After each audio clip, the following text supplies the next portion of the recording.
ಸಾಂಕೇತಿಕವಾಗಿದೆ. It is the symbol of purification. ಪ್ರಿಯರೇ, ಯಾರು ಪಾಪದಿಂದ ಅವರು ತುಂಬಿಕೊಂಡಿದ್ದಾರೋ ಅವರನ್ನ ಬಿಡುಗಡೆ ಮಾಡಲಿಕ್ಕೆ ಇದೊಂದು ಶುದ್ಧವಾದಂತ ಕಾರ್ಯವಾಗಿದೆ.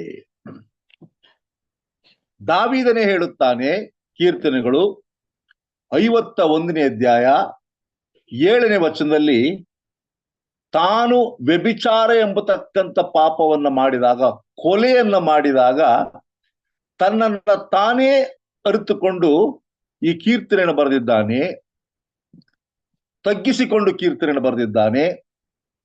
ಆ ಕೀರ್ತನೆಯಲ್ಲಿ ಹೇಳ್ತಾನೆ, ಹಿಸ್ಸೋಪ್ ಗಿಡದ ಬೆರಳಿನಿಂದ ನೀರನ್ನು ಚಿಮುಕಿಸಿಯೇ ಎಂಬಂತೆ ನನ್ನ ಅಶುದ್ಧತ್ವವನ್ನು ತೆಗೆದು ಬಿಡು, ಆಗ ಶುದ್ಧನಾಗಿರುವೆನು. ಹಿಸ್ಸೋಪ್ ಗಿಡ ಒಂದು ಶುದ್ಧತೆ. ಯಾರು ಈ ಪಾಪದಲ್ಲಿ ಮುಳುಗಿದ್ದಾರೋ ಅವರು ಶುದ್ಧಿ ಆಗಬೇಕು. They should be purged. English ನಲ್ಲಿ ಬಹಳ ಚೆನ್ನಾಗಿರ್ತದೆ, ಪರ್ಜ್ ಮೀ ವಿತ್ ಯೂಸುಪ್. ನನ್ನನ್ನು ಅದ್ದು ಸ್ವಾಮಿ, ನಾನು ಸಂಪೂರ್ಣವಾಗಿ ಆ ಹಿಸ್ಸೋಪ್ನಿಂದ ನಾನು ಸಂಪೂರ್ಣ ಮುಳುಗಬೇಕು. ಯಾಕಂದ್ರೆ ಆಗ್ಲೇ ನಾನು ಶುದ್ಧಿ ಆಗ್ತೇನೆ. ಈಗಾಗಲೇ ನಿಮ್ಗೆ ಒಂದು ದೃಷ್ಟಾಂತವನ್ನು ಹೇಳಿದೆ 2ನೇ ಅರಸುಗಳು 5ನೇ ಅಧ್ಯಾಯದಲ್ಲಿ. ನಿಜವಾಗ್ಲೂ ನಾಮಾನನಿಗೆ ಗುಣವಾಗಬೇಕಾದರೆ ದೇವರು ಕೊಟ್ಟಿರುವ ಆ ನಿಯಮ, ಯೋರ್ದಾನ್ ಹೊಳೆಯಲ್ಲಿ 7 ಸಾರಿ ಮುಳುಗಿದರೆ ಮಾತ್ರ ನೀನು ಶುದ್ಧಿ ಆಗುತ್ತೆ ಎಂಬುದಾಗಿ. 5 ಸಾರಿ ಮುಳುಗಿದರೆ ಅಲ್ಲ, 6 ಸಾರಿಯೂ ಮುಳುಗಿದರೆ ಅಲ್ಲ. ನಮ್ಮ ಇಷ್ಟಕ್ಕೆ ತಕ್ಕಂತೆ ನಾವು ಗುಣ ಹೊಂದಲು ಸಾಧ್ಯವಿಲ್ಲ. ದೇವರು ಹೇಳಿದ ನಿಯಮ, ದೇವರು ಇದನ್ನ ಮಾಡಬೇಡಿ ಅಂದ್ರೆ ಮಾಡಬೇಡಿ, ಇದನ್ನ ಮುಟ್ಟಬೇಡಿ ಅಂದ್ರೆ ಮುಟ್ಟಬಾರದು. ಊಸನಿಗೆ ಸ್ವಾಮಿ ಹೇಳ್ತಕ್ಕಂಥದ್ದು, ಆ ಮಂಜೂಷ ಪೆಟ್ಟಿಯು ಬಿದ್ದರೂ ಪರವಾಗಿಲ್ಲ, ನಾನು ಅದನ್ನ ಬಿಡಿಸ್ತೇನೆ, ನಾನು ಹಿಡ್ಕೊಳ್ತೇನೆ, ಆದ್ರೆ ನೀನು ಮುಟ್ಟಬಾರದು. ಮುಟ್ಟಿದ ತಕ್ಷಣ ಅವನಲ್ಲೇ ಸತ್ತ ಎಂಬುದಾಗಿ ನೋಡ್ತೇವೆ. ಲೋತನ ಹೆಂಡತಿಗೆ ಸ್ವಾಮಿ ಹೇಳಿದ್ದು, ಸೊದೋಮ್ ಗೊಮೋರ ಪಟ್ಟಣವು ಬೆಂಕಿಯಿಂದ ಉರಿಯುತ್ತಿದೆ, ನೋಡ್ಬೇಡ, ಅಷ್ಟೇ, ನೋಡಿದ್ರೆ ನೀನು ಸಾಯ್ತೀಯ. ಇಲ್ಲಿ ದೇವರ ನಿಯಮಗಳಿಗೆ ವಿಧೇಯರಾಗತಕ್ಕಂಥದ್ದು ಬಹಳ ಮುಖ್ಯ. ನಮ್ಮ ಶುದ್ಧತ್ವ ಇರತಕ್ಕಂಥದ್ದು ಆ ವಿಧೇಯತೆಯಲ್ಲಿ. ದಾವೀದ ಹೇಳ್ತಾನೆ, ನನ್ನನ್ನ ಆ ಹಿಸ್ಸೋಪ್ ಬೆರಳಿನಿಂದ ಚಿಮುಕಿಸು ಸ್ವಾಮಿ, ಆಗ ನಾನು ಶುದ್ಧನಾಗ್ತೇನೆ, ಬೆಳ್ಳಗಾಗ್ತೇನೆ, ನನ್ನ ಪಾಪದ ಕಲ್ಮಶದಿಂದ ಹೊರಗೆ ಬರ್ತೇನೆ, ನನ್ನ ದೋಷವು ನನ್ನನ್ನ ಸಂಪೂರ್ಣವಾಗಿ ನನ್ನಿಂದ ತೆಗೆದುಕೊಳ್ಳಲ್ಪಡುವಂತದ್ದಾಗಿದೆ ಎಂಬುದಾಗಿ. ಇದು ಒಂದು ರೀತಿಯಾದಂತ ಶುದ್ಧತ್ವ. 4ನೇದಾಗಿ, ಈ ಒಂದು ಪಸ್ಕ ಹಬ್ಬದಲ್ಲಿ ಮಾಡಬೇಕಾದ ಬಹಳ ಪ್ರಾಮುಖ್ಯವಾದ ವಿಷಯ ಯಾವುದೆಂದರೆ, ಆ ಒಂದು ಕುರಿಮರಿ, ಯಾವ ಕುರಿಮರಿಯ ರಕ್ತವನ್ನ ಕೊಯ್ದು ಆ ಗೋಡೆಯ ಮೇಲೆ ಹಚ್ಚುತ್ತಾರೆ, ಅವರು ಆ ಒಂದು ಕುರಿಯನ್ನ ಸಂಪೂರ್ಣವಾಗಿ ಸಿದ್ಧ ಮಾಡಿ ಅದನ್ನ ಮಾಡುವಾಗ ಒಂದು ಮೂಳೆಯು ಸಹ ಮುರಿಯಬಾರದು. ಯಾಕೆಂದ್ರೆ ನಮ್ಮ ಸ್ವಾಮಿ ಮುಂಬರುವ ಸೂಚನೆಯಲ್ಲಿ ತಿಳಿಸುವಾಗ ಒಂದು ಮೂಳೆಯು ಸಹ ಮುರಿಯದ ರೀತಿಯಲ್ಲಿ ಆತನು ಸಾಯಲಿಕ್ಕೆ ಹೋಗುತ್ತಾನೆ ಎಂಬತಕ್ಕಂಥ ಸಾಂಕೇತವು ಇದರಲ್ಲಿ ಇದೆ. ಯೋಹಾನ ಬರೆದ ಸುವಾರ್ತೆ 19ನೇ ಅಧ್ಯಾಯ 36ನೇ ವಚನವನ್ನ ನಾವು ಗಮನಿಸುವಾಗ ಇಲ್ಲಿ ಸತ್ಯವೇದ ಬಹಳ ಸ್ಪಷ್ಟವಾಗಿ ತಿಳಿಸುವಂತದ್ದಾಗಿದೆ. ಅವರು ತಾವು ಇರಿದವರನ್ನು ದಿಟ್ಟಿಸಿ ನೋಡುವರು ಎಂದು ಶಾಸ್ತ್ರದಲ್ಲಿ ಮತ್ತೊಂದು ಮಾತು ಹೇಳಿ ಬಂದಿದೆ. ಯಾಕೆಂದರೆ 36ನೇ ವಚನ, ಆತನ ಒಂದು ಎಲುಬನ್ನಾದರೂ ಮುರಿಯಕೂಡದು ಎಂದು ಶಾಸ್ತ್ರದಲ್ಲಿ ಬರೆದ ಮಾತು ನೆರವೇರುವಂತೆ ಇದರಲ್ಲಿ ಆಯಿತು. ಯೇಸು ಸ್ವಾಮಿ ಹೇಗೆ ಸಾಯಬೇಕು ಎಂಬುದನ್ನ ಶಾಸ್ತ್ರದಲ್ಲಿ, ಅಂದರೆ ಆ ಒಂದು ಗ್ರಂಥದಲ್ಲಿ, ಪೆಂಟಟಚ್ ಎಂಬುದಾಗಿ ಏನ್ ಹೇಳ್ತೀವಲ್ಲ, ಈ ಪುಸ್ತಕದಲ್ಲಿ ಮೋಶೆ ಬರೆದಿದ್ದಾನೆ. ಸಂಪೂರ್ಣವಾಗಿ ಆ ಒಂದು ಕುರಿಯನ್ನ ನೀವು ಕೊಯ್ಯುವಾಗ ಎಚ್ಚರಿಕೆಯನ್ನು ವಹಿಸಬೇಕು. ಒಂದು ಮೂಳೆಯಾದರೂ ಸಹ ಅದರಲ್ಲಿ ಮುರಿಬಾರದು. ಇಲ್ಲಿ ಯೇಸು ಕ್ರಿಸ್ತನ ಪರಿಪೂರ್ಣವಾದಂತ ತ್ಯಾಗವನ್ನ ನೋಡ್ತೇವೆ. ಆತನು ಕೇವಲ ಪ್ರಾಣವನ್ನ ಬಿಡುವುದು ಮಾತ್ರವಲ್ಲ, ಒಂದು ರೀತಿಯಲ್ಲಿ ಆ ಪರಿಪೂರ್ಣವಾದ ಒಪ್ಪಿಸುವಿಕೆ, ತನ್ನನ್ನ ತನ್ನ ತಂದೆಗೆ ಒಪ್ಪಿಸಿಕೊಟ್ಟು, ನಾನು ನನ್ನ ಜನರನ್ನ ಎಷ್ಟು ಪ್ರೀತಿ ಮಾಡುತ್ತೇನೆ ಎಂಬುದನ್ನ ವ್ಯಕ್ತಪಡಿಸುವುದಕ್ಕೆ ನನ್ನ ಇಡೀ ದೇಹವು ಸಂಪೂರ್ಣವಾಗಿ ನಾಶ ಆಗಬೇಕು. ಪ್ರಿಯರೇ, ಸ್ವಾಮಿ ನಮ್ಮಿಂದ ಒಂದು ಪರಿಪೂರ್ಣವಾದಂತ ವಿಧೇಯತೆಯನ್ನ ಬಯಸುವಂತನಾಗಿದ್ದಾನೆ. ನಮ್ಮ ಸ್ವಾಮಿ ಈ ಲೋಕದಲ್ಲಿರುವಾಗ, ಆತನು ಶಿಲುಬೆಯಲ್ಲಿ ಸಾಯುವಾಗ ಒಂದು ಪರಿಪೂರ್ಣವಾಗಿ ಆತನ ಸತ್ತನು ಎಂಬುದಾಗಿ ನೋಡುವಂತರಾಗಿದ್ದೇವೆ. 5ನೇ ವಿಷಯ, ಇದನ್ನ ಬೇಯಿಸಿದ ಮೇಲೆ, ಇದನ್ನ ಸಿದ್ಧ ಮಾಡಿದ ಮೇಲೆ ಅದರ ಮಾಂಸವನ್ನ ತಿನ್ನಬೇಕಾಗಿತ್ತು. ಪ್ರಿಯರೇ, ಇದು ಏನನ್ನ ಸೂಚನೆ ಮಾಡುತ್ತದೆ ಎಂಬುದಾಗಿ ನಾವು ಗಮನಿಸುವಾಗ, ಯೇಸು ಕ್ರಿಸ್ತನನ್ನ ನಂಬುವುದು ಮಾತ್ರವಲ್ಲ, ಆತನ ಕ್ಷಮಾಪಣೆಯನ್ನು ಸ್ವೀಕಾರ ಮಾಡುವುದು ಮಾತ್ರವಲ್ಲ,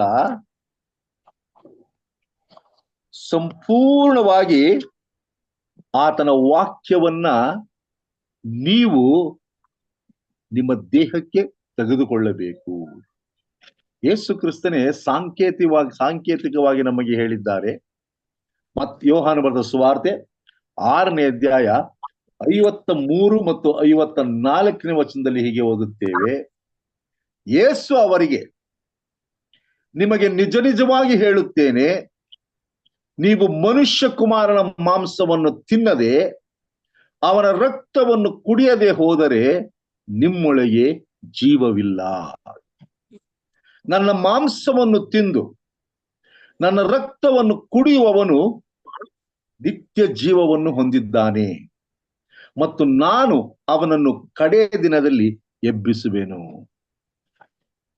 ಇಲ್ಲಿ ಯೇಸು ಕ್ರಿಸ್ತನ ಮಾಂಸ ಎಂಬುದಾಗಿ ಹೇಳುವಾಗ ಇದು ದೇವರ ವಾಕ್ಯ. ಆ ವಾಕ್ಯವನ್ನ ಸಂಪೂರ್ಣವಾಗಿ ನೀವು ತೆಗೆದುಕೊಳ್ಳಬೇಕು ನಿಮ್ಮ ದೇಹದಲ್ಲಿ, ನಿಮ್ಮ ಆತ್ಮದಲ್ಲಿ. ಅದು ನಿಮ್ಮ ಜೀವಿತವನ್ನ ಪರಿಪೂರ್ಣ ಮಾಡತಕ್ಕಂಥದ್ದು. ಯಾಕೆಂದ್ರೆ ಇಬ್ರಿಯರ ಬರೆದ ಪತ್ರಿಕೆ 4ನೇ ಅಧ್ಯಾಯ 12ನೇ ವಚನದಲ್ಲಿ ಹೇಳುವಾಗೆ, ದೇವರ ವಾಕ್ಯವು ಸಜೀವವಾದದ್ದು, ಅದು ಕೀಲು ಮಜ್ಜೆಗಳನ್ನು ಸಹ ಭೇದಿಸುವಂಥದ್ದು, ಪ್ರಾಣ ಆತ್ಮಗಳನ್ನ ಅದು ಬದಲಾಯಿಸುವಂಥದ್ದು, ಹಿಬ್ಬಾಯಿ ಕತ್ತಿಯಂತೆ ನಮ್ಮ ಜೀವಕ್ಕೆ ಅದು ಪ್ರೇರೇಪಣೆ ನೀಡತಕ್ಕಂಥದ್ದು. ದೇವರ ವಾಕ್ಯಕ್ಕೆ ಇರತಕ್ಕಂಥ ಶಕ್ತಿ ಬೇರೆ ಯಾವುದರಲ್ಲೂ ಇಲ್ಲ ಎಂಬುದಾಗಿ ನೋಡುವಂತಾಗಿದೆ. ಯಾಕೆಂದ್ರೆ ಅದು ಸಜೀವವಾದ ವಾಕ್ಯ, ಇದು ದೇವರ ವಾಕ್ಯ, ಇದು ಸತ್ಯವೇದ, ಇದು ಸಾಧಾರಣವಾದಂತ ಕಾಲ್ಪನಿಕ ವಾಕ್ಯಗಳಲ್ಲ. ಕೇವಲ ಒಂದು ಪುಸ್ತಕವನ್ನ, ಒಂದು ಧಾರಾವಾಹಿಯನ್ನ, ಒಂದು ಪತ್ರಿಕೆಗಳನ್ನ, ಒಂದು ಗ್ರಂಥವನ್ನ ನಾವು ಓದುವಾಗ ಅದರಲ್ಲಿ ನಮಗೆ ಮಾಹಿತಿ ಮಾತ್ರ ಸಿಗುವಂತದ್ದಾಗಿದೆ. ಆದ್ರೆ ದೇವರ ವಾಕ್ಯವನ್ನ ಓದುವಾಗ ನಮ್ಮ ಜೀವಕ್ಕೆ ಪರಿವರ್ತನೆಯನ್ನು ಉಂಟು ಮಾಡತಕ್ಕಂಥ ಶಕ್ತಿ ಆ ದೇವರ ವಾಕ್ಯಕ್ಕೆ ಮತ್ತು ಪವಿತ್ರಾತ್ಮನಿಗಿದೆ ಎಂಬುದನ್ನ ತಿಳಿದುಕೊಳ್ಳಬೇಕು. ಅದಕ್ಕೋಸ್ಕರ ಸ್ವಾಮಿ ಪದೇ ಪದೇ ನಮಗೆ ಹೇಳ್ತಕ್ಕಂಥದ್ದು, ನೀವು ನನ್ನ ದೇಹವನ್ನ ತಿನ್ನಬೇಕೆಂಬುದಾಗಿ, ನನ್ನ ದೇಹವನ್ನು ತಿನ್ನಬೇಕೆಂಬುದಾಗಿ ಸ್ವಾಮಿ ಹೇಳಿರುವಾಗ ಆತನ ವಾಕ್ಯ ನಮಗೆ ಸಂಪೂರ್ಣವಾಗಿ ತಿಳಿಸುವಂತದ್ದಾಗಿದೆ.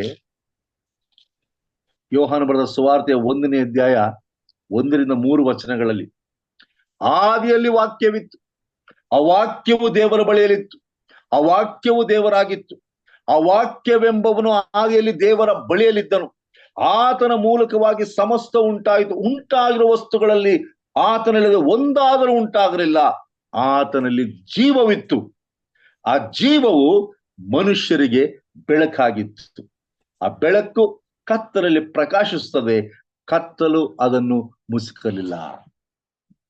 ವಾಕ್ಯ ಎಂಬತಕ್ಕಂಥ ಬೆಳಕು ಕತ್ತಲೆಯಲ್ಲಿ ಇರುವ ಪ್ರತಿಯೊಬ್ಬ ಮನುಷ್ಯನಿಗೂ ಬೆಳಕಾಗಿದೆ ಪ್ರಿಯರೇ. ಅದಕ್ಕೋಸ್ಕರ ಭಕ್ತನಾದ ದಾವೀದನು ಕೀರ್ತನೆಗಳು 119ನೇ ಅಧ್ಯಾಯ 105ನೇ ವಚನ ಹೇಳ್ತಕ್ಕಂಥದ್ದು, ನಿನ್ನ ವಾಕ್ಯವೇ ನನ್ನ ಕಾಲಿಗೆ ದೀಪವು, ನನ್ನ ದಾರಿಗೆ ಬೆಳಕಾಗಿದೆ ಎಂಬುದಾಗಿ. ಆ ವಾಕ್ಯವೆಂಬವನು ಯೋಹಾನ 1:14 ಹೇಳಿರುವ ಹಾಗೆ 46 ವ್ಯಕ್ತಿ ನಮ್ಮ ಮಧ್ಯದಲ್ಲಿ ವಾಸ ಮಾಡಿದನು, ನಾವು ಆತನ ಮಹಿಮೆಯನ್ನು ನೋಡಿದೆವು. ಯೇಸು ಕ್ರಿಸ್ತನ ಮೂಲಕವಾಗಿ ದೇವರ ಮಹಿಮೆಯನ್ನ ನೋಡಿದವರು. ಆ ವಾಕ್ಯ ನಮ್ಮ ಜೊತೆಯಲ್ಲಿದ್ದು, ಮರಿಯಳಿಗೆ ಮಗು ಹುಟ್ಟುವಾಗ ಆತನಿಗೆ ಇಮ್ಯಾನುವೇಲ್ ಎಂಬುದಾಗಿ ಹೆಸರಿಡು ಎಂಬುದಾಗಿ ಗಬ್ರಿಯೇಲ್ ದೇವದೂತನು ಹೇಳುವಾಗ, ಇಮ್ಯಾನುವೇಲ್ ಅಂದರೆ ದೇವರು ನಮ್ಮ ಕೂಡ ಇದ್ದಾನೆ ಎಂಬುದಾಗಿ. ಇವತ್ತು ದೇವರು ನಮ್ಮ ಕೂಡ ಹೇಗಿದ್ದಾನೆ? ಆತನ ವಾಕ್ಯದ ಮೂಲಕವಾಗಿ.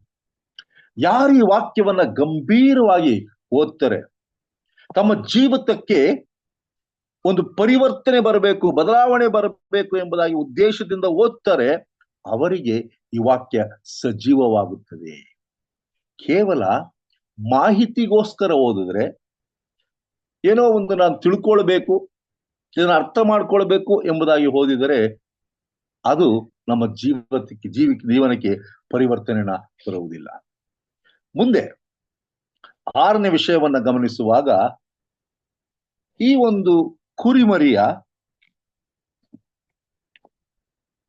ಆ ಒಂದು ಸೊಪ್ಪುಗಳನ್ನ, ಕಹಿಯಾದ ಸೊಪ್ಪುಗಳನ್ನ ನೀವು ತಿನ್ನಬೇಕಾಗಿತ್ತು.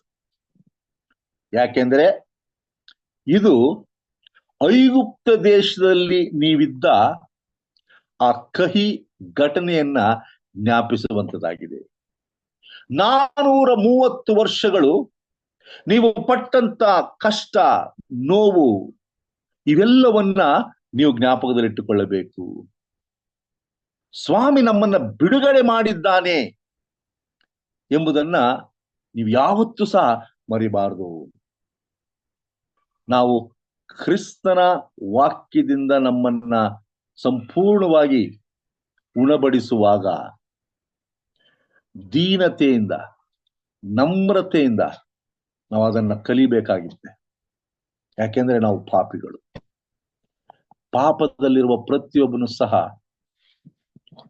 ದೀನತೆಯಲ್ಲಿ ವಾಕ್ಯವನ್ನು ಓದಬೇಕು. ಅಹಂಕಾರದಿಂದ, ನಾನತ್ವದಿಂದ, ನನಗೆ ಗೊತ್ತು, ನನಗೆಲ್ಲವೂ ತಿಳಿದೆ ಎಂಬತಕ್ಕಂಥ ಹಮ್ಮಿನಿಂದ ಓದುವುದಕ್ಕಿಂತ, ಸ್ವಾಮಿ ನನಗೇನು ತಿಳಿಯೋದಿಲ್ಲ, ನೀನು ನಿನ್ನ ಆತ್ಮನ ಮೂಲಕವಾಗಿ ನಮಗೆ ತಿಳಿಸು, ನಾನು ಹಿಂದೆ ಪಾಪಿಯಾಗಿದ್ದೆನು, ನಾನು ಅನೇಕ ಸಮಸ್ಯೆಗಳಿಗೆ ಒಳಗಾಗಿದ್ದೆನು, ಅನೇಕ ತೊಂದರೆಗಳಿಗೆ ಒಳಗಾಗಿದ್ದೆನು, ಅದೆಲ್ಲದ ಬಿಡಿಸಿದ್ದೀನಿ, ನಾಮಕ್ಕೆ ಸ್ತೋತ್ರ ಹೇಳುತ್ತೇನೆ ಎಂಬುದಾಗಿ ದೀನತೆಯಲ್ಲಿ ವಾಕ್ಯವನ್ನು ಓದುವಾಗ ನಮ್ಮ ಜೀವಿತಕ್ಕೆ ಒಂದು ಔಷಧಿ ಈ ದೇವರ ವಾಕ್ಯ ಆಗೋದಿದೆ. ಆತ್ಮೀಕವಾದಂತ ಔಷಧಿ ಇದಾಗಿರುವಂತದ್ದಾಗಿದೆ.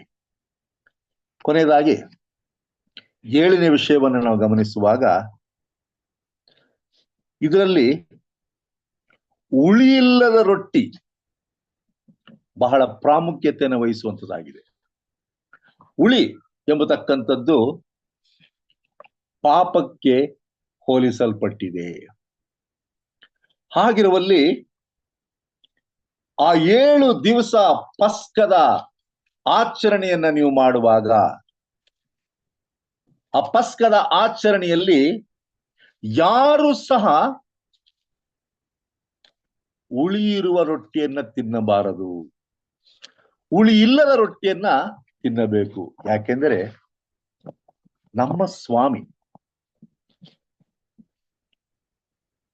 ಆ ಶಿಲುಬೆ ಮೇಲೆ ಸತ್ತಾಗ ಒಬ್ಬ ಪರಿಪೂರ್ಣ ವ್ಯಕ್ತಿಯಾಗಿ ಸತ್ತನು. ಒಂದು ದೋಷವೂ ಸಹ ಇರಲಿಲ್ಲ ಎಂಬುದಾಗಿ ನೋಡ್ತೇವೆ. Only A sinless man can dye for a Sinner. ದಯವಿಟ್ಟು ತಿಳ್ಕೊಳ್ಳಿ, ಪಾಪವಿಲ್ಲದ ವ್ಯಕ್ತಿ ಮಾತ್ರ ಒಬ್ಬ ಪಾಪಿಗೆ ಸಾಯಲು ಸಾಧ್ಯ. ಯಾವ ಮನುಷ್ಯನು ಇನ್ನೊಬ್ಬ ಮನುಷ್ಯನಿಗೆ ಪ್ರಾಣವನ್ನು ಕೊಡಲು ಸಾಧ್ಯವಿಲ್ಲ. ಯಾಕೆಂದ್ರೆ ಎಲ್ಲರೂ ಪಾಪ ಮಾಡಿ ದೇವರ ಮಹಿಮೆಯನ್ನ ಹೊಂದದೆ ಹೋಗಿದ್ದಾರೆ. ಆದರೆ ಕ್ರಿಸ್ತನು ಮಾತ್ರ ಆ ಒಂದು ಪರಿಪೂರ್ಣತೆಗೆ ಯೋಗ್ಯನಾಗಿದ್ದಾನೆ. ಪೌಲನು ಇದನ್ನು ಬಹಳ ಸ್ಪಷ್ಟವಾಗಿ ನಮಗೆ 1 ಕೊರಿಂಥ 5ನೇ ಅಧ್ಯಾಯ 7 ಮತ್ತು 8ನೇ ವಚನದಲ್ಲಿ ಹೀಗೆ ತಿಳಿಸುವಂತನಾಗಿದ್ದಾನೆ. ಸ್ವಲ್ಪ ಹುಳಿ ಕಲಿಸಿದರೆ ಕಣಕವೆಲ್ಲ ಹುಳಿ ಆಗುತ್ತದೆ ಎಂಬುದು ನಿಮಗೆ ತಿಳಿಯದು. ಸ್ವಾಭಾವಿಕವಾಗಿ ಸ್ವಲ್ಪ ಹುಳಿಯನ್ನ ಯಾವುದೇ ಶುದ್ಧವಾದ ಆಹಾರಕ್ಕೆ ನೀವು ಹಾಕುವಾಗ ಅದು ರುಚಿಯನ್ನೇ ಬದಲಾವಣೆ ಮಾಡುವುದಲ್ಲ, ನಿಮ್ಮ ದೇಹಕ್ಕೆ ಹಾನಿಯನ್ನು ಸಹ ಉಂಟು ಮಾಡಬಹುದು. ನೀವು ಹುಳಿಯಲ್ಲದವರೆನಿಸಿಕೊಂಡದ್ದರಿಂದ ಹಳೆ ಹುಳಿಯನ್ನು ತೆಗೆದುಹಾಕಿ ಹೊಸ ಕಣಕದಂತಾಗಿರ್ರಿ. ಯಾಕೆಂದರೆ ನಮ್ಮ ಪಸ್ಕದ ಯಜ್ಞದ ಕುರಿಯು ಕೊಯ್ದಿದೆ. ಅದು ಯಾವುದೆಂದರೆ ಕ್ರಿಸ್ತನೇ. ಆದ ಕಾರಣ ನಾವು ಹಳೆ ಹುಳಿಯನ್ನು, ಅಂದರೆ ದುರ್ಮಾರ್ಗತ್ವ, ದುಷ್ಟತ್ವ ಎಂಬ ಹುಳಿಯನ್ನು ಇಟ್ಟುಕೊಳ್ಳದೆ ಸರಳತೆ, ಸತ್ಯತೆ ಎಂಬ ಹುಳಿ ಇಲ್ಲದ ರೊಟ್ಟಿಯನ್ನೇ ತೆಗೆದುಕೊಂಡು ಹಬ್ಬವನ್ನು ಆಚರಿಸೋಣ. ಪೌಲನು ಇವತ್ತು ಈ ಆಧುನಿಕ ಕ್ರೈಸ್ತರಾದ ನಮಗೆ ಈ ಒಂದು ಸಲಹೆಯನ್ನು ನೀಡುತ್ತಿದ್ದಾನೆ. ಯಾವುದು ಈ ಕಾಲದಲ್ಲಿ ಆ ಹುಳಿಯನ್ನ ಉಂಟು ಮಾಡತಕ್ಕಂಥದ್ದು ಎಂಬುದಾಗಿ ನೋಡುವಾಗ ಅದು ದುಷ್ಟತ್ವ, ದುರ್ಮಾರ್ಗತ್ವ, ನಾನತ್ವ, ಸ್ವಾರ್ಥತೆ, ಶ್ರಮಿಸದೆ ಸೇರ್ತಕ್ಕಂಥ ಹಠಮಾರಿ ಹೃದಯಗಳು, ಇವೆಲ್ಲವೂ ಅಡಕವಾಗಿದೆ. ಇವುಗಳನ್ನ ಬಿಟ್ಟು ನಾವು ಸರಳತೆಯಿಂದ, ನಮ್ರತೆಯಿಂದ, ದೀನತೆಯಿಂದ, ನ್ಯಾಯವಾಗಿ ಪಸ್ಕ ಹಬ್ಬವನ್ನು ಆಚರಿಸಿಕೊಳ್ಳುವಾಗ ಅದು ದೇವರಿಗೆ ಸ್ವೀಕಾರವಾಗುವಂಥದ್ದಾಗಿದೆ. ಇಷ್ಟು ವಿಷಯಗಳು ಈ ಪಸ್ಕ ಹಬ್ಬದಾಗೆ ಇರುವಾಗ, ಇದನ್ನು ಮುಂದುವರಿಸಿ ನಮ್ಮ ಪಾಠ ಹೇಳ್ತಕ್ಕಂಥದ್ದು, ನೀವು ಈ ಸತ್ಯವನ್ನ, ಈ ಪಸ್ಕ ಹಬ್ಬದ ಸತ್ಯವನ್ನ ನೀವು ಮಾತ್ರ ತಿಳಿದುಕೊಳ್ಳದೆ ಇತರರಿಗೂ ಸಹ ತಿಳಿಸಬೇಕು. ಕೀರ್ತನೆಗಳು 145ನೇ ಅಧ್ಯಾಯ 4ನೇ ವಚನದಲ್ಲಿ ಹೀಗೆ ತಿಳಿಸುವಂತದ್ದಾಗಿದೆ. ಆ ಜನರು ಪಾರಂಪರ್ಯವಾಗಿ ನಿನ್ನ ಕೃತ್ಯಗಳನ್ನು ಹೊಗಳುವರು, ನಿನ್ನ ಮಹತ್ ಕಾರ್ಯಗಳನ್ನು ವರ್ಣಿಸುವರು. ಇದೇನಾಗ್ಬೇಕು ಅಂದ್ರೆ, ಪ್ರತಿಯೊಂದು ಸಂತತಿಗೂ ತಿಳಿಸ್ಬೇಕು. ನೀವು ನಿಮ್ಮ ಮಕ್ಕಳಿಗೆ ತಿಳಿಸ್ಬೇಕು, ಅವ್ರ ಮಕ್ಕಳಿಗೆ ತಿಳಿಸ್ಬೇಕು. ದೇವರು ಯಾರು, ದೇವರೆಷ್ಟು ಅದ್ಭುತ ಮಾಡಿದ್ದಾನೆ, ದೇವರ ಐಗುಪ್ತರನ್ನ ಹೇಗೆ ಬಿಡಿಸಿದನು, ಅದೇ ರೀತಿಯಲ್ಲಿ ನಮ್ಮನ್ನ ಹೇಗೆ ಬಿಡಿಸ್ಲಿಕ್ಕೆ ಸಾಧ್ಯವಾಗ್ತದೆ. ಅವರು 430 ವರ್ಷ ಗುಲಾಮರಾಗಿದ್ರು, ನಾವು ಎಷ್ಟು ವರ್ಷ ಪಾಪದಲ್ಲಿ ಗುಲಾಮರಾಗಿದ್ದೇವೆ. ಆ ಗುಲಾಮತನದಿಂದ ಹೊರಗಡೆ ಬರ್ಲಿಕ್ಕೆ ಯೇಸು ಕ್ರಿಸ್ತನಿಂದ ಮಾತ್ರ ಸಾಧ್ಯ ಎಂಬತಕ್ಕಂಥ ಸತ್ಯವನ್ನ ಪದೇ ಪದೇ ನಾವು ನಮ್ಮ ಮಕ್ಕಳಿಗೆ ತಿಳಿಸುತ್ತಾ ಬರಬೇಕು. ಒಂದು ಕುಟುಂಬ ಇನ್ನೊಂದು ಕುಟುಂಬಕ್ಕೆ ದೇವರ ಬಗ್ಗೆ ಮಾತಾಡಬೇಕು. ದೇವರು ಮಾಡುವ ಅದ್ಭುತ ಕಾರ್ಯಗಳನ್ನ ನಾವು ತಿಳಿಸ್ಬೇಕು. ಎಷ್ಟು ಜನ ದೇವರು ನಮ್ಮ ಜೀವಿತದಲ್ಲಿ ಅದ್ಭುತವನ್ನ ಮಾಡಿದ್ದಾನೆ, ಒಳ್ಳೆಯದನ್ನ ಮಾಡಿದ್ದಾನೆ ಎಂಬುದಾಗಿ ಆ ದೇವರ ಬಗ್ಗೆ ಹೇಳ್ತೇವೆ. ಸ್ವಾಮಿ ಹೇಳುವಾಗೆ ಕೀರ್ತನೆಗಳು 103ರಲ್ಲಿ, ಆತನು ಮಾಡಿರುವ ಉಪಕಾರಗಳಲ್ಲಿ ಒಂದನ್ನೂ ಮರೆಯಬೇಡ, ಎಲ್ಲವನ್ನ ತಿಳಿಸು.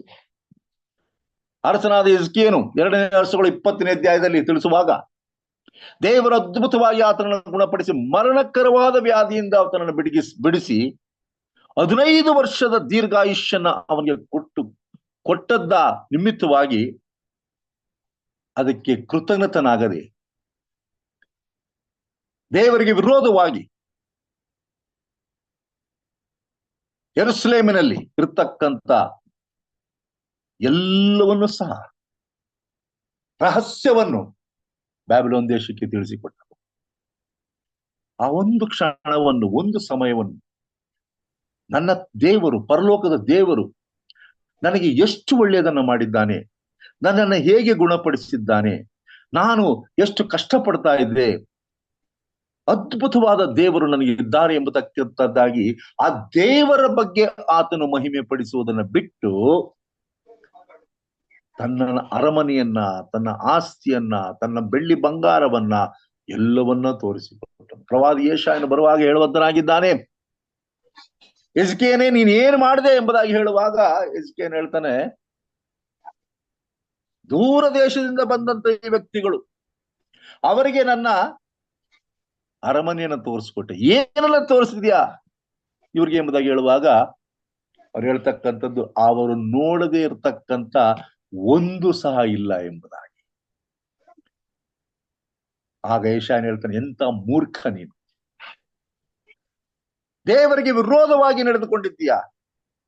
ಅದಾದ ಕೆಲವೇ ವರ್ಷಗಳಲ್ಲಿ ಬ್ಯಾಬಿಲೋನ್ ದೇಶದವರು ಬಂದು ರಹಸ್ಯ ಸ್ಥಳಗಳಲ್ಲಿ ಯಾವ ಯಾವ ವಸ್ತುವನ್ನ ಯೆರೂಸಲೇಮಿನಲ್ಲಿ ಇಟ್ಟಿದ್ದಾನೆ ಅರಸನು ಎಂಬುದನ್ನು ಅರಿತುಕೊಂಡು ಜನರನ್ನು ತೆಗೆದುಕೊಂಡು ಹೋಗುವುದರ ಜೊತೆಯಲ್ಲಿ ಬೆಳ್ಳಿ ಬಂಗಾರ ಎಲ್ಲವನ್ನ ತೆಗೆದುಕೊಂಡು ಅಂತ್ಯದಲ್ಲಿ ಯೆರೂಸಲೇಮ್ ಪಟ್ಟಣವನ್ನೇ ನಾಶ ಮಾಡಿದ ನೆಬೂಕದ್ನೆಚ್ಚರನು ಎಂಬುದಾಗಿ ನಮಗೆ ಗೊತ್ತಾಗಿರುವಂತದ್ದಾಗಿದೆ. ಪ್ರಿಯರೇ, ನಮ್ಮೆಲ್ಲರಿಗೂ ತಿಳಿದಿರುವ ಹಾಗೆ ಪೋಷಕರು ಮಕ್ಕಳಿಗೆ ಮೊದಲನೆಯ ತಂದೆ ತಾಯಿಗಳು. ಅವರು ಐಗುಪ್ತದಲ್ಲಿ ಆಗಿರತಕ್ಕಂತ ಈ ಘಟನೆಯನ್ನ ತಮ್ಮ ಮಕ್ಕಳಿಗೆ ತಿಳಿಸ್ಬೇಕಾಗಿತ್ತು, ಆ ಮಕ್ಕಳು ಇತರರಿಗೆ ತಿಳಿಸ್ಬೇಕಾಗಿತ್ತು. ಇದೇ ರೀತಿಯಲ್ಲಿ ಈ ಒಂದು ಆಚರಣೆಯನ್ನು ನಾವು ಮಾಡಿಕೊಂಡು ಬಂದಾಗ ಖಂಡಿತವಾಗಿಯೂ ಈ ಒಂದು ಆಚರಣೆಗೆ ಮಹತ್ವ ಸಿಗುವಂತದ್ದಾಗಿದೆ. ಇಲ್ಲವಾದಲ್ಲಿ ನಮ್ಮ ದೇವರನ್ನ ಮರೆತು ನಾವು ಆತನ ಅದ್ಭುತಗಳನ್ನ ಮರೆತು ನಮ್ಮನ್ನೇ ನಾವು ಹೆಚ್ಚಿಸಿಕೊಳ್ಳುವಾಗ, ನನ್ನಿಂದ ಮಾಡಿದ ಕಾರ್ಯ, ನಾನು ಪ್ರಯಾಸ ಪಟ್ಟೆ, ನಾನು ಇಷ್ಟು ವರ್ಷ ಕಷ್ಟಪಟ್ಟೆ, ಅದರ ಪ್ರತಿಫಲವಾಗಿ ಇದೆಲ್ಲ ಸಿಕ್ಕಿದೆ ಎಂಬುದಾಗಿ ಹೇಳುವಾಗ ಒಂದನ್ನು ತಿಳಿದುಕೊಳ್ಬೇಕು, ಯೆಹೋವನ ಸಹಾಯವಿಲ್ಲದೆ ಇಷ್ಟರಲ್ಲಿ ನಾನು ಸಮಾಧಿ ಸೇರ್ತಾ ಇದ್ದೆ. ಯೆಹೋವನ ಕೃಪೆ ಇಲ್ಲದಿದ್ದರೆ ನಾನು ಯಾವತ್ತೋ ನಾಶವಾಗ್ತಾ ಇದ್ದೆ. ಇದೆಲ್ಲವೂ ಇಂದಿನ ಸತ್ಯಕ್ಕೆ ನಾವು ಅನ್ವಯ ಮಾಡಿಕೊಳ್ಳಬೇಕು. ಆಗ ತಾನೇ ದೇವರು ನಮ್ಮ ಜೀವಿತದಲ್ಲಿ ಮಾಡಿರುವ ಅದ್ಭುತಗಳನ್ನ ಇತರರಿಗೆ ತಿಳಿಸುವಾಗ ಇತರರನ್ನ ನಾವು ಕ್ರಿಸ್ತನ ಕಡೆ ಸೆಳೆಯುವಂತೆ ದೇವರು ಸಹಾಯ ಮಾಡುತ್ತಾನೆ. ಅವರು ಪ್ರೇರೆ ವಿಮೋಚನ ಕಾಂಡ 13ನೇ ಅಧ್ಯಾಯದಲ್ಲಿ 11ನೇ ವಚನದಿಂದ ಹೇಳುವ ಹಾಗೆ, ಯೆಹೋವನು ನಿಮಗೂ ನಿಮ್ಮ ಪಿತೃಗಳಿಗೂ ಕೊಟ್ಟ ಪ್ರಮಾಣ ವಚನದ ಮೇರೆಗೆ ನಿಮ್ಮನ್ನು ಕಾನಾನ್ಯರ ದೇಶಕ್ಕೆ ಬರಮಾಡಿ ಆ ದೇಶವನ್ನು ನಿಮಗೆ ಕೊಟ್ಟ ನಂತರ ನಿಮ್ಮಲ್ಲಿಯೂ ನಿಮ್ಮ ಪಶುಗಳಲ್ಲಿಯೂ ಹುಟ್ಟುವ ಪ್ರಥಮ ಗರ್ಭಫಲವನ್ನೆಲ್ಲ ಗಂಡಾದ ಪಕ್ಷಕ್ಕೆ ಯೆಹೋವನ ಭಾಗ್ಯವೆಂದು ತೆಗೆದುಕೊಂಡು ಆತನಿಗೆ ಸಮರ್ಪಿಸಬೇಕು. 14ನೇ ವಚನ ಹೇಳುವಂತದ್ದಾಗಿದೆ, ಇನ್ನು ಮೇಲೆ ನಿಮ್ಮ ಮಕ್ಕಳು ಇದು ಯಾತಕ್ಕೆ ಎಂದು ವಿಚಾರಿಸುವಾಗ ನೀವು ಅವರಿಗೆ ಏನ್ ಹೇಳಬೇಕು ಅಂದ್ರೆ, ನಾವು ದಾಸತ್ವದಲ್ಲಿದ್ದ ಐಗುಪ್ತ ದೇಶದೊಳಗಿಂದ ಯೆಹೋವನು ಭುಜಬಲದಿಂದ ನಮ್ಮನ್ನು ಬಿಡಿಸಿದನು. ಇದು ನಿಜವಾದ ಸಾಕ್ಷಿ. ನಮ್ಮನ್ನ ಮೋಶೆ ಮತ್ತು ಆರೋನರು ಬಿಡಿಸಿದ್ದಾರೆ ಎಂಬುದಾಗಿ ಹೇಳುವುದಲ್ಲ. ನಮ್ಮ ಕಷ್ಟಗಳನ್ನು ನೋಡಿ ಫರೋಹನ ನಮ್ಮನ್ನು ಕಳಿಸಿಬಿಟ್ಟನು ಎಂಬುದಾಗಲ್ಲ. ಉಪದ್ರವಗಳಿಂದ ನಾವು ತಪ್ಪಿಸಿಕೊಂಡೆವು ಅಥವಾ ಉಪದ್ರವಗಳ ತಾಳಿಕೊಳ್ಳದೆ ಆತನು ಕಳಿಸಿಕೊಟ್ಟನು ಎಂಬುದಾಗಿ ಹೇಳುವುದಲ್ಲ. ಯೆಹೋವನ ಭುಜಬಲದಿಂದ, ಯೆಹೋವನ ಸಹಾಯದಿಂದ, ಯೆಹೋವನ ಕೃಪೆಯಿಂದ ನಾವು ಬಿಡುಗಡೆನ ಹೊಂದಿದ್ದೇವೆ ಎಂಬುದಾಗಿ ನಾವು ಸಾಕ್ಷಿಯನ್ನ ನೀಡಬೇಕು. ಪ್ರಿಯರೇ, ಇಸ್ರಾಯೇಲರು ಆ ಒಂದು ಪಸ್ಕ ಹಬ್ಬವನ್ನ ಆಚರಿಸುವಾಗ ಯಾವ ರೀತಿಯಲ್ಲಿ ಬಿಡುಗಡೆ ಆದರು ಎಂಬುದಾಗಿ ಸಂಭ್ರಮವನ್ನ ಮಾಡಬೇಕಾಗಿತ್ತು. ಪ್ರತಿ ವರ್ಷವೂ ಸಹ ಇದನ್ನ ಮಾಡಬೇಕಾಗಿತ್ತು. ಧರ್ಮೋಪದೇಶಕನ 6ನೇ ಅಧ್ಯಾಯ 6ರಿಂದ 8ನೇ ವಚನದಲ್ಲಿ ನಿಮ್ಗೆ ಹೇಳುತ್ತಿರುವ ಹಾಗೆ, ನೀವು ಇದನ್ನು ನಿಮ್ಮ ಮಕ್ಕಳಿಗೆ ತಿಳಿಸುವಾಗ ಅದನ್ನ ಜ್ಞಾಪಕ ಪಟ್ಟಿಯಲ್ಲಿ ಇಟ್ಟುಕೊಳ್ಳಿ. ಮಕ್ಕಳು ಅದನ್ನು ಮರೆಯಬಾರದು, ಅದನ್ನು ಹೃದಯದಲ್ಲಿ ಇಟ್ಟುಕೊಳ್ಳಬೇಕು. ನಿಮ್ಮ ಮಕ್ಕಳಿಗೆ ಅಭ್ಯಾಸ ಮಾಡಿಸಿ, ಮನೆಯಲ್ಲಿ ಮಲಗುವಾಗಲೂ, ಕೂತುಕೊಳ್ಳುವಾಗಲೂ, ದಾರಿಯಲ್ಲಿ ನೆಡುವಾಗಲೂ, ಏಳುವಾಗಲೂ ಇವುಗಳ ವಿಷಯದಲ್ಲಿ ಮಾತಾಡಬೇಕು. ಇವುಗಳನ್ನು ಜ್ಞಾಪಕಾರ್ಥಕವಾಗಿ ಕೈಗೆ ಕಟ್ಟಿಕೊಳ್ಳಬೇಕು. ಇವು ಹಣೆಗೆ ಕಟ್ಟಿಕೊಳ್ಳಬೇಕು. ಜ್ಞಾಪಕದ ಪಟ್ಟಿ ಅಂತಿರಬೇಕು. ನಿಮ್ಮ ಮನೆಯ ಬಾಗಿಲ ನಿಲುವು ಪಟ್ಟಿಗಳಲ್ಲಿಯೂ, ತಲೆಯ ಬಾಗಿಲುಗಳ ಮೇಲೆಯೂ ಇವುಗಳನ್ನು ಬರೆಯಬೇಕು. Pass the torch. ನೀವು ಅನುಭವಿಸಿರುವ ದೇವರ ಕೃಪೆಯನ್ನ ಇತರರಿಗೆ ಹಂಚಿರಿ. ದೇವರ ವಾಕ್ಯವನ್ನ ನಾವು ಇತರರಿಗೆ ಹಂಚುವಾಗ ದೇವರ ಸುವಾರ್ತೆಯಲ್ಲಿ ನಾವು ಪಾಲುಗಾರರಾಗುತ್ತೇವೆ. ಭಕ್ತನಾದ ಆಸಾಫನು ಕೀರ್ತನೆಗಳು 78ನೇ ಅಧ್ಯಾಯ 2ರಿಂದ 7 ವಚನಗಳಲ್ಲಿ ಆತನು ಹೀಗೆ ಹೇಳುತ್ತಾನೆ. ಇದನ್ನು ಓದಿ ಮುಗಿಸುವಂತನಾಗಿದ್ದೇನೆ. ನನ್ನ ಜನರೇ, ನನ್ನ ಉಪದೇಶಕ್ಕೆ ಕಿವಿಗೊಡಿರಿ, ನನ್ನ ನುಡಿಗಳನ್ನು ಪಾಲಿಸಿರಿ. ನಾನು ಬಾಯ್ದೆರೆದು ಸಾಮ್ಯ ರೂಪವಾಗಿ ಉಪದೇಶಿಸುವನು, ಪೂರ್ವಕಾಲದ ಗೂಢಾರ್ಥಗಳನ್ನು ಹೊರಪಡಿಸುವೆನು. ನಾವು ನಮ್ಮ ಹಿರಿಯರ ಬಾಯಿಂದಲೇ ತಿಳಿದ ಸಂಗತಿಗಳನ್ನು ಅವರ ಸಂತಾನದವರಿಗೆ ಮರೆ ಮಾಡದೆ ಯೆಹೋವನ ಘನತೆಯನ್ನು, ಆತನ ಪರಾಕ್ರಮವನ್ನು, ಅದ್ಭುತ ಕೃತ್ಯಗಳನ್ನು ಮುಂದಣ ಸಂತತಿಯವರಿಗೆ ವಿವರಿಸುವೆನು. ಇದಕ್ಕಿಂತ ಸ್ಪಷ್ಟವಾದ ವಚನ ನಮಗೆ ಸಿಕ್ಕಲಿಕ್ಕೆ ಸಾಧ್ಯವಿಲ್ಲ. ಯೆಹೋವನು ಮಾಡಿರುವ ಅದ್ಭುತಗಳನ್ನ, ಆತನು ಮಾಡಿರುವ ಮಹೋಪಕಾರಗಳನ್ನ ಮುಂದಿನ ಸಂತತಿಯವರಿಗೆ ತಿಳಿಸ್ತೇನೆ ನಾನು. ಆತನು ಯಾಕೋಬ ವಂಶದಲ್ಲಿ ಕಟ್ಟಳೆಯನ್ನಿಟ್ಟು ಇಸ್ರಾಯೇಲರಿಗೆ ನಿಯಮ ಮಾಡಿ ನಮ್ಮ ಹಿರಿಯರಿಗೆ ಆಜ್ಞಾಪಿಸಿದ್ದೇನೆಂದರೆ, ಇದರಿಂದ ಅವುಗಳನ್ನು ನಿಮ್ಮ ಮಕ್ಕಳಿಗೆ ಹೇಳಿಕೊಡಿರಿ. ಇದರಿಂದ ಅವು ಮುಂದಿನ ತಲೆಯವರಿಗೆ ಗೊತ್ತಾಗಿ ಅವರ ಮಕ್ಕಳು ಅವುಗಳನ್ನು ತಮ್ಮ ಮಕ್ಕಳು ಮೊಮ್ಮಕ್ಕಳಿಗೆ ತಿಳಿಸುತ್ತಾ ಹೋಗುವರು. ಆಗ ಅವರು ಮೊಂಡರು, ಅವಿಧೇಯರು, ಚಪಲಚಿತ್ತರು, ದೇವದ್ರೋಹಿಗಳು ಆದ ತಮ್ಮ ಪೂರ್ವಿಕರಂತಾಗದೆ ನನ್ನ ಮಹತ್ಕೃತ್ಯಗಳನ್ನು ಮರೆಯದೆ ನನ್ನಲ್ಲಿಯೇ ಭರವಸೆ ಇಟ್ಟು ನನ್ನ ಆಜ್ಞೆಗಳನ್ನು ಕೈಕೊಂಡಾರು ಎಂಬುದೇ. ಇಸ್ರಾಯೇಲರು ಮೊಂಡರಾಗಿದ್ರು, ಅವಿಧೇಯರಾಗಿದ್ರು, ಗುಣದೊಟ್ಟೆಯಾಕೆ ಆಗಿದ್ರು. ಆದ್ರೆಲ್ಲರಿಂದಲೂ ಸಹ ಒಂದು ಪಾಠವನ್ನ ಕಲಿಬೇಕು ನಾವು. ಹಾಗಾಗದಂತೆ ನಾವು ದೇವರ ಆಜ್ಞೆಗಳನ್ನ ಕೈಕೊಳ್ಳಬೇಕು. ಪ್ರಿಯರೇ, ಈ ತ್ರೈಮಾಸಿಕದ ಪಾಠಗಳು ಬಹಳ ಅದ್ಭುತವಾಗಿವೆ. ದಿನನಿತ್ಯವೂ ಈ ಸತ್ಯಾಂಶಗಳನ್ನ, ಗೂಢಾರ್ಥಗಳನ್ನ ಅರ್ಥ ಮಾಡಿಕೊಳ್ಳುವಾಗ ನಾವು ವಿಧೇಯತೆಯಿಂದ ದೇವರ ರಾಜ್ಯವನ್ನ ಹೇಗೆ ಸೇರಬಹುದು ಎಂಬುದಕ್ಕೆ ಒಂದು ಮಾರ್ಗದರ್ಶನವಾಗಿದೆ. ಹಾಗಾಗುವಂತೆ ಈ ಪಾಠಗಳು ನಮ್ಮ ಆತ್ಮಿಕ ಕಣ್ಣುಗಳನ್ನು ತೆರೆದು ಆ ರಾಜ್ಯಕ್ಕೋಸ್ಕರ ನಾವು ಆಧುನಿಕ ಇಸ್ರಾಯೇಲರಾಗಿ ದೇವರ ವಾಕ್ಯದಲ್ಲಿ ತಿಳಿಸಿರುವ ಪ್ರತಿಯೊಂದು ವಾಕ್ಯವನ್ನ ಚಾಚು ತಪ್ಪದೆ ನಡೆಸುತ್ತಾ ನಾವು ಮಾತ್ರ ರಕ್ಷಣೆ ಹೊಂದುವುದಲ್ಲ, ಇತರರನ್ನು ಸಹ ದೇವರ ರಾಜ್ಯಕ್ಕೆ ರಕ್ಷಿಸುವಂತೆ ನಾವೆಲ್ಲರೂ ಸಾಧನಗಳಾಗಲಿ ಎಂಬುದಾಗಿ ನನ್ನ ಪ್ರಾರ್ಥನೆ ಆಗಿದೆ.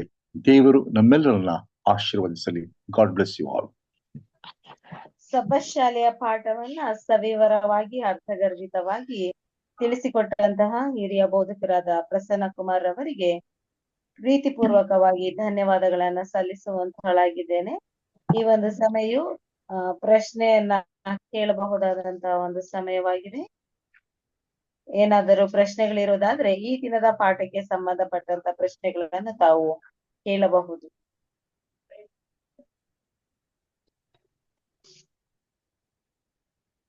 ಪ್ರಶ್ನೆಗಳು ಇಲ್ಲವಾದಂತ ಪಕ್ಷದಲ್ಲಿ ನಾವು ಪ್ರಾರ್ಥನೆಯ ಒಂದು ವಿಭಾಗಕ್ಕೆ ತೆರಳುವ.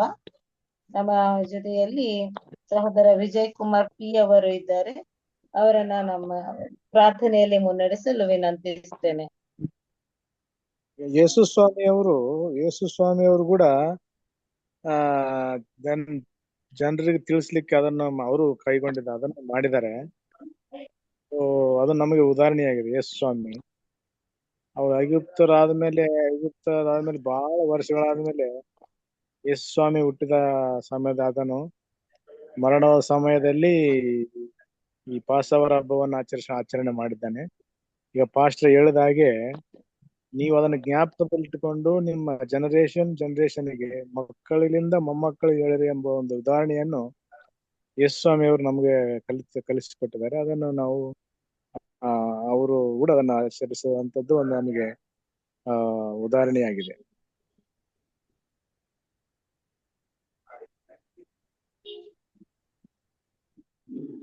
Thank you. ಅಷ್ಟೇ ಹೇಳಿ. ಒಂದು ಸಣ್ಣ ಕ್ಲಾರಿಫಿಕೇಶನ್ ಏನಂದ್ರೆ, ಯಾಕೆ ನಾವು ಇವಾಗ ಪಸ್ಕಾ ಹಬ್ಬವನ್ನು ಆಚರಿಸ್ತಾ ಇಲ್ಲ ಪ್ರತಿ ವರ್ಷಕ್ಕೆ?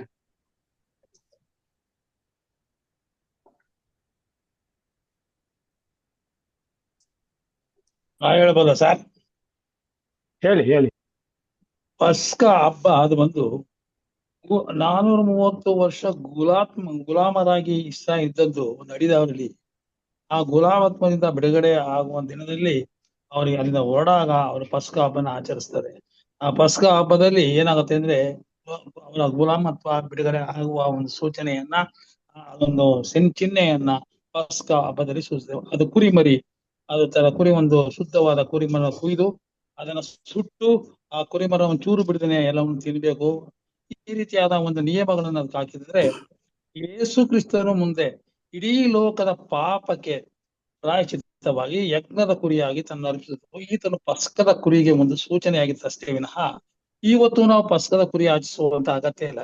ಯಾವ ಹಬ್ಬಗಳು ನಮ್ಗೆ ಅಗತ್ಯವಿಲ್ಲ. ಯಾಕಂದ್ರೆ ಯೇಸು ಕ್ರಿಸ್ತನ ಬರುವುದಕ್ಕೆ ಮುಂಚೆ ಈ ಹಬ್ಬಗಳಿತ್ತು. ವರ್ಣಶಾಲೆ ಹಬ್ಬ, ಪಸ್ಕ ಹಬ್ಬ ಹಾಗೂ ಈ ಯಾವುದು ಸಿಬುಡು ನಿವಾಯಿಸುವ ಹಬ್ಬ, ಹೀಗೆ ಹಬ್ಬಗಳಿದ್ವು. ಎಲ್ಲವೂ ಸಹ ಯೇಸು ಕ್ರಿಸ್ತನ ಒಂದು ಕ್ರಿಯೆಗಳನ್ನ ಸೂಚಿಸುವಂತದ್ದಾಗಿದ್ದು, ಇವತ್ತು ಯೇಸು ಕ್ರಿಸ್ತನೇ ಲೋಕಕ್ಕೆ ಬಂದಿರುವಾಗ, ಅದನ್ನು ಪ್ರಾಣ ಕೊಟ್ಟಿರುವಾಗ ಇವ್ಯಾವ ಅವಶ್ಯಕತೆ ಇಲ್ಲ. ಯೇಸು ಕ್ರಿಸ್ತನ ಮೇಲೆ ನಂಬಿಕೆ ಇಟ್ಟು ನಾವು ನಮ್ಮ ಜೀವಿತವನ್ನು ಪ್ರಾರಂಭ ಮಾಡುವ ಮೂಲಕವಾಗಿ ಪರಲೋಕ ರಾಜ್ಯಕ್ಕೆ ಪ್ರವೇಶಿಸುವ ಮಾರ್ಗವಿದೆ.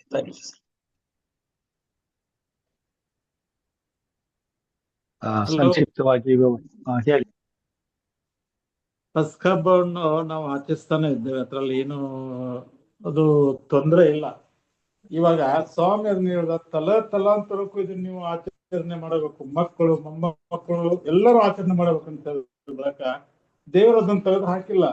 ಇವತ್ತು ಪಸ್ಕ ಹಬ್ಬವನ್ನು ನಾವು ರಾತ್ರಿ ಭೋಜನ ಸಂಸ್ಕಾರ ನಾವು ಮಾಡ್ತೇವಲ್ಲ, that is nothing but that is the pass. I mean, that's the exact title. Okay, ಇಲ್ಲಿ ವರ್ಷ ನಾವು ಮಾಡ್ತಾ ಇಲ್ಲ. ಓಕೆ, ಸೊ ಈಗ ಏನಪ್ಪ ಆಗಿದೆ ಅಂದ್ರೆ, ನಮ್ಮ ವಿಜಯ್ ಕುಮಾರ್ ಅವರು ಹೇಳಿದ್ರು, ಇದರಲ್ಲಿ ಯೇಸು ಕ್ರಿಸ್ತನೇ ಒಂದು ಪಸ್ಕ ಹಬ್ಬದ ಕುರಿ ಅಂತಂದ್ಮೇಲೆ ಮತ್ತೊಂದು ಕುರಿ ನಾವು ಕತ್ತರಿಸ್ಬೇಕಾಗಿಲ್ಲ, ನಾವು ಕುಯ್ಬೇಕಾಗಿಲ್ಲ. ಅರ್ಥ ಆಯ್ತಂತ್ರಿ. ಆಮೇಲೆ ಯೇಸು ಸ್ವಾಮಿಯ ಸತ್ತಂತ ಅಥವಾ ಆತನು ಕಲ್ವೇರಿಯ ಮೇಲೆ ಪ್ರಾಣ ಕೊಟ್ಟಂತ ಸಮಯ, ದಿನ ಮತ್ತು ಗಳಿಗೆ ಎಲ್ಲವೂ ಕೂಡ ವಿಮೋಚನೆ ಕಂಡ 12ನೇ ಅಧ್ಯಾಯದಲ್ಲಿ ದಾಖಲಾಗಿದೆ. ಹೌದಲ್ಲ? ಸೊ ನಾವು ಪ್ರತಿ ವರ್ಷ ಅದೇ ಸಂದರ್ಭ ಬರೋದಿಲ್ಲ. ಅದು ನೀವು ಕ್ಯಾಲೆಂಡರ್ ಪ್ರಕಾರವಾಗಿ ನೀವು ನೋಡ್ರಿ, ಮುಂದಿನ ವರ್ಷ ಅದೇ ದಿವ್ಸಕ್ಕೆ ಬರಲ್ಲ. ಅದು 10ನೇ ದಿವಸ ನೀವು ಕುರಿ ತೆಗೆದಿಡಬೇಕು, 14ನೇ ದಿವಸ ಅದನ್ನ ಪಸ್ಕ ಹಬ್ಬದ ಆಚರಣೆ ದಿವಸದಲ್ಲಿ ನೀವು ಕತ್ತರಿಸ್ಬೇಕು. ಯೇಸು ಸ್ವಾಮಿ ಪ್ರಾಣ ಕೊಟ್ಟಾಗ ಅದು ಪಸ್ಕ ಹಬ್ಬದ ದಿನವಾಗಿತ್ತು. So he became the Pascal Lam, ಅಂದ್ರೆ ಪಸ್ಕ ಹಬ್ಬದ ಶ್ರೇಷ್ಠವಾದಂತ ಕುರಿಯಾಗಿ ಆತನ ಯಜ್ಞವನ್ನು ಅರ್ಪಿಸಿದ ಮೇಲೆ ಮತ್ತೊಂದು ಯಜ್ಞ ಬೇಕಾಗಿಲ್ಲ. ಆದ್ರೆ ಅದರ ಸಾಂಕೇತಿಕವಾಗಿ ನಾವು ಕರ್ತನ ಭೋಜನವನ್ನ ಆಚರಿಸ್ತಾ ಇದ್ದೇವೆ. 3 ತಿಂಗಳಿಗೊಂದ್ಸಾರಿ ಕರ್ತನ ಭೋಜನ, ಆಲ್ಮೋಸ್ಟ್ ಸೇಮ್ ಇದು ಹುಳಿ ಇಲ್ಲದ ರೊಟ್ಟಿಯನ್ನ ಮಾಡ್ತೇವೆ. ಆಮೇಲೆ ಯೇಸು ಸ್ವಾಮಿ ದೇಹವನ್ನ ಸೂಚಿಸುವಂತ ರೊಟ್ಟಿಯನ್ನ ನಾವು ಸೇವನೆ ಮಾಡ್ತೇವೆ. ಆಮೇಲೆ ಆತನ ರಕ್ತವನ್ನ ಸೂಚಿಸ್ತಕ್ಕಂತ ದ್ರಾಕ್ಷರಸವನ್ನ ನಾವು ಕುಡಿತೇವೆ. ಸೊ ಅದರಲ್ಲಿ ಇನ್ನೊಂದು ಸೇರ್ಕೊಂಡಿದೆ, ಏನಂದ್ರೆ ಅದು ಕಾಲು ತೊಳಿತಕ್ಕಂಥ ಸಂಸ್ಕಾರ. ಅದು ಬೇರೆ ಯಾವ ಸಭೆಗಳಲ್ಲೂ ಇಲ್ಲ, ಅದು 720 ಸಭೆಯಲ್ಲಿ ಮಾತ್ರ ಇದೆ. ಯಾಕಂದ್ರೆ ಆತನು ನಮಗೆ ಮಾದರಿನ ತೋರಿಸಿದ ತಗ್ಗಿನ ಸ್ವಭಾವದಿಂದ ಇದನ್ನ ನಾವು ಸೇವಿಸ್ಬೇಕು. ಎಲ್ಲ ಯಾರು ಕೂಡ ಹೆಚ್ಚಿನವರಿಲ್ಲ, ಯಾರು ಕೂಡ ಏನೋ ಮೇಲಲ್ಲ ಕೀಳಲ್ಲ, ಎಲ್ಲರೂ ಕೂಡ ಒಂದೇ ಆಗಿದ್ದೇವೆ ಎಂಬಂತದ್ದನ್ನ ಸೂಚಿಸೋದಕ್ಕೋಸ್ಕರವಾಗಿ ಸ್ವಾಮಿ ತಾನೇ ಅದನ್ನ ನಮಗೆ ಮಾದರಿಯನ್ನ ತೋರಿಸಿದ್ದಾರೆ. ಸೊ ಆ ಮಾದರಿಯಲ್ಲಿ ಇವತ್ತು ನಾವು ಬೆಳ್ಕೊಂಡು ಬರ್ತಾ ಇದ್ದೀವಿ. ಸೊ ಅದರಿಂದ ನಾವು ಪ್ರತಿ ವರ್ಷ ಪಸ್ಕ ಹಬ್ಬವನ್ನ ಮಾಡ್ತಾ ಇಲ್ಲ, ಮಾಡೋಂಗಿಲ್ಲ. ಅರ್ಥ ಆಯ್ತೈತ್ರಿ? ಸೊ ಅದರಿಂದ ಅದರ ಪ್ರಯುಕ್ತವಾಗಿ ಅದರ ವಿಚಾರದಲ್ಲಿ ಕರ್ತನ ಭೋಜನವನ್ನ ನಾವು ಪ್ರತಿ 3 ತಿಂಗಳಿಗೊಂದ್ಸರಿ ಮಾಡ್ತಾ ಇದ್ದೀವಿ. Thank you pastor. ಮತ್ತೊಮ್ಮೆ ಚರ್ಚೆಯಲ್ಲಿ ಭಾಗವಹಿಸಿದ ಎಲ್ಲ ಬೋಧಕರಿಗೂ ಹಿರಿಕರಿಗೂ ಧನ್ಯವಾದಗಳು. ಪ್ರಾರ್ಥನೆ ವಿಭಾಗಕ್ಕೆ ತೆರಳುವ ವಿಜಯ್ ಪಿ ರವರು ನಮ್ಮನ್ನ ಪ್ರಾರ್ಥನೆಯಲ್ಲಿ ನಡೆಸಲು ವಿನಂತಿಸುತ್ತೇನೆ. ಚಾಟ್ ಅಲ್ಲಿ ಪ್ರೇಯರ್ ರಿಕ್ವೆಸ್ಟ್ ಇದೆ.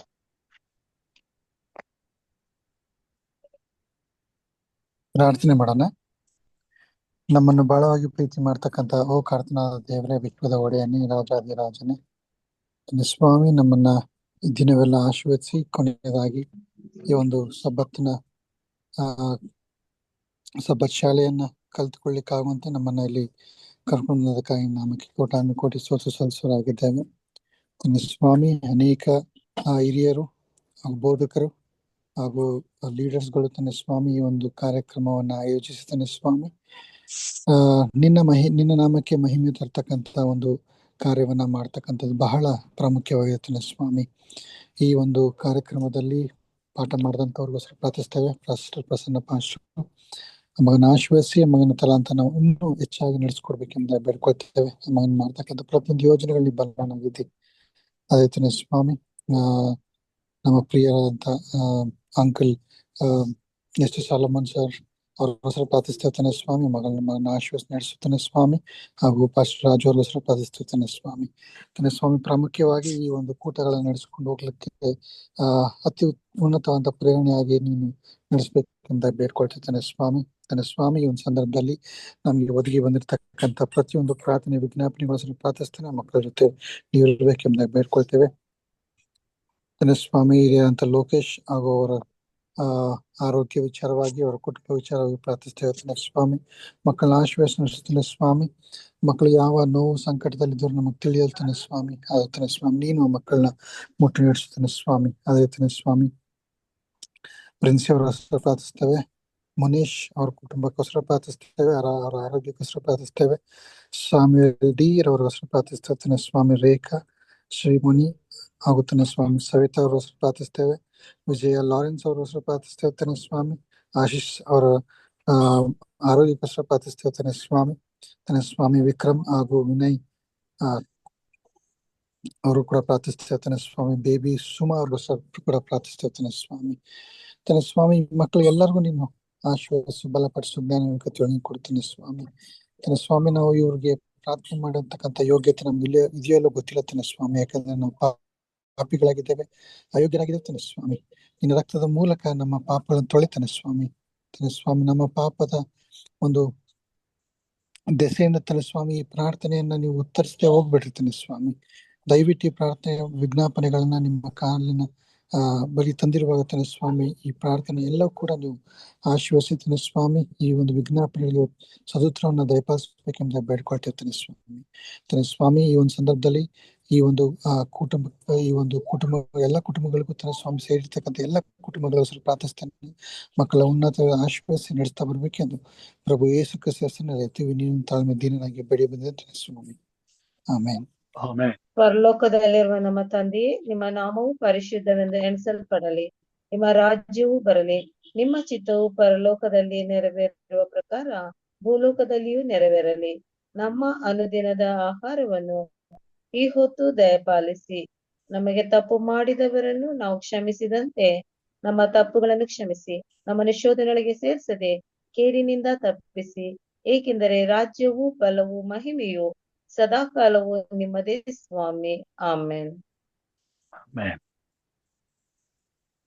ನಮ್ಮ ತಂದೆಯಾದ ದೇವರ ಪ್ರೀತಿಯು, ನಮ್ಮ ರಕ್ಷಕನಾದಂತ ಯೇಸು ಕ್ರಿಸ್ತನ ಕೃಪೆಯು, ಪರಿಶುದ್ಧಾತ್ಮ ದೇವರ ಅನ್ಯೋನ್ಯತೆಯು, ಐಕ್ಯತೆಯು, ಸಹವಾಸವು ಇಂದು ಎಂದು ಸದಾಕಾಲ ಕೂಡಿ ಬಂದಿರುವಂತಹ ದೇವ ಮಂದೆಯ ಸಂಗಡ, ಅದು ಕುಟುಂಬ, ಮಕ್ಕಳು, ಬಂಧು ಬಳಗದವರ ಸಂಗಡ, ಪ್ರಾರ್ಥನೆ ವಿಜ್ಞಾಪನೆಗಳ ಸಂಗಡ ಈ ಕಾರ್ಯಕ್ರಮದಲ್ಲಿ ಭಾಗವಹಿಸಿ ವಿಶೇಷವಾಗಿ ಸಂದೇಶವನ್ನು ತಂದಂತ ಹಿರಿಯ ಬದುಕಂತ ಪ್ರಸನ್ನ ಕುಮಾರ್ ಅವರ ಸಂಗಡ ಹಾಗೂ ಸ್ವಾಮಿ ವಿಶೇಷ ಗೀತೆಯನ್ನಾಡಿದಂತ ಸಹೋದರಿಯ ಸಂಗಡ, ಆರಂಭದ ಪ್ರಾರ್ಥನೆಯನ್ನು ಪ್ರಾರ್ಥನೆ ಮಾಡಿದಂತ ಸಹೋದರ ಸಂಗಡ ಇಂದು ಎಂದು ಸದಾಕಾಲ ನೆಲೆಯಾಗಿರ್ಲಿ ಸ್ವಾಮಿ. ಆಮೇನ್. ಕನ್ನಡ ಅಂತಾರಾಷ್ಟ್ರೀಯ ಸಭಾ ಶಾಲೆಯಲ್ಲಿ ಕೂಡಿ ಬಂದಂತ ತಮ್ಮೆಲ್ಲರಿಗೂ ಹಾಗೂ ಸಭಾ ಶಾಲೆಯನ್ನ ನಡೆಸಿಕೊಟ್ಟಂತ ಬೋಧಕರಾದ ಪ್ರಸನ್ನ ಕುಮಾರ್ ಅವರಿಗೂ, ಪ್ರಾರ್ಥನೆಯನ್ನ ಮಾಡಿದ ಹಿರಿಕರಿಗೂ ಹಾಗೂ ಸಹೋದರರಿಗೂ ಧನ್ಯವಾದಗಳನ್ನ ಸಲ್ಲಿಸ್ತೇನೆ. ಮತ್ತೆ ನಾವು ನಾಳೆ ಬೆಳಿಗ್ಗೆ ಎಚ್ಚರವಾಗಿದ್ದು ಪ್ರಾರ್ಥನೆಯಲ್ಲಿ ಎಲ್ಲರೂ ಒಟ್ಟಾಗಿ ಕೂಡಿ ಬರುವ. ಎಲ್ಲರಿಗೂ ಶುಭರಾತ್ರಿ.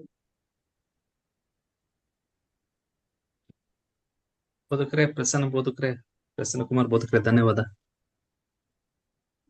ವಾಕ್ಯನ ತಿಳಿಸ್ಕೊಟ್ಟಿದ್ರಿ. Thank you. God bless you. ನಿಮ್ಮ ಸೇವೆನ ದೇವರ ಹೆಚ್ಚಾಗಿ ಆಶೀರ್ವದಿಸಲಿ. ಎಲ್ಲರಿಗೂ ಧನ್ಯವಾದ ಮತ್ತು ಶುಭರಾತ್ರಿ. Thank you pastor Prasanna sir. Thank you so much. Thank you Sharanappa. Passover ನಲ್ಲಿ ಒಳ್ಳೆ ಸಂದೇಶ ತಿಳ್ಕೊಂಡೆ ನಾವು. Thank you sir. Very good. Praise god.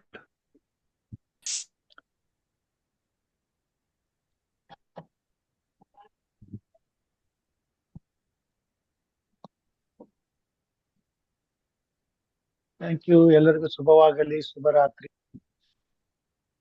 ಶಿವಾಲ್.